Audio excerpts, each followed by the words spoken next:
नमस्कार दोस्तों, स्वागत है आप सभी का एक नए जानकारीपूर्ण वीडियो में। दोस्तों, भारत का हर गांव, हर पहाड़ी इलाका और हर दूर दराज के क्षेत्र भी 100 Mbps की स्पीड से इंटरनेट से जुड़ जाए तो बड़ा बदलाव देश में देखने को मिलेगा।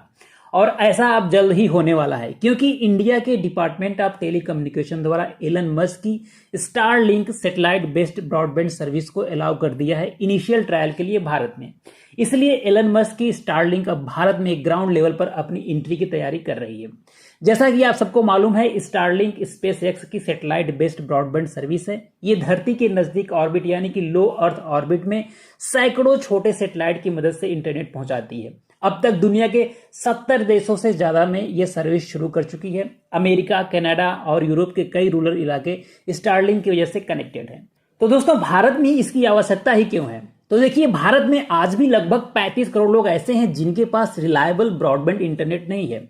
ग्रामीण और पहाड़ी इलाकों जैसे लद्दाख, नॉर्थ ईस्ट का जोन, हिमालयी जोन में ऑप्टिक फाइबर पहुंचाना मुश्किल और महंगा भी है। ऐसे में सैटेलाइट इंटरनेट ही एक प्रैक्टिकल सोल्यूशन दिख रहा है। इसके पहले भी स्टारलिंक ने 2021 में प्री बुकिंग शुरू की थी, लेकिन सरकार से रेगुलेटरी अप्रूवल न मिलने तक रोक लगा दी गई थी। भारत चाहता है कि डेटा सुरक्षा और लाइसेंसिंग नाम को पूरी तरह से फॉलो किया जाए, साथ ही इंडियन टेलीकॉम कंपनियों पर इसका ज्यादा इम्पैक्ट न हो।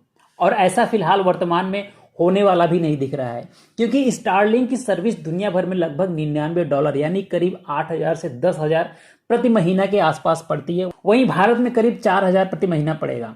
इसके अलावा 50,000 से ज्यादा का एक स्टार्टर किट भी खरीदना होता है, जिसमें डिश और राउटर शामिल है।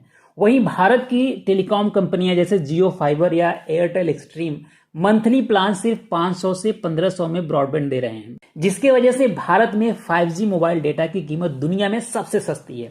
यानी कि शॉर्ट टर्म में स्टारलिंक मास एडॉप्शन के लिए महंगा साबित होगा, लेकिन रिमोट विलेजेस और बॉर्डर एरिया जहां फाइबर पहुंचना लगभग इम्पॉसिबल है, वहां ये अपना पांव पसार सकता है। अगर स्टारलिंक रूरल ब्रॉडबैंड में पांव जमाता है तो इसका सीधा असर इंडियन टेलीकॉम और ब्रॉडबैंड कंपनियों पर भी पड़ेगा, क्योंकि जियो और एयरटेल जो अभी रूरल इंटरनेट मार्केट कैप्चर करने की कोशिश कर रहे हैं, उन्हें नया कंपटीटर मिल जाएगा।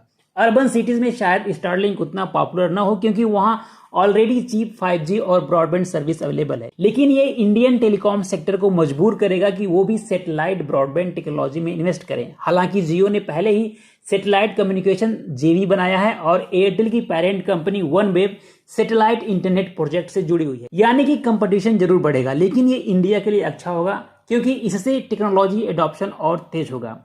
और अगर ऐसा होता है तो भारत का रूरल डिजिटल डिवाइड तेजी से घट सकता है। ऑनलाइन एजुकेशन एक्सेसिबल होगा, फार्मर्स को रियल टाइम वेदर और मार्केट डेटा मिलेगा, small businesses global e commerce से जुड़ जाएंगे, डिजास्टर मैनेजमेंट और बॉर्डर एरिया तक कम्युनिकेशन मजबूत होगा। मतलब यह भारत जैसे देश के लिए डिजिटल एम्पावरमेंट का नया अध्याय हो सकता है। आपका क्या मानना है इस पर?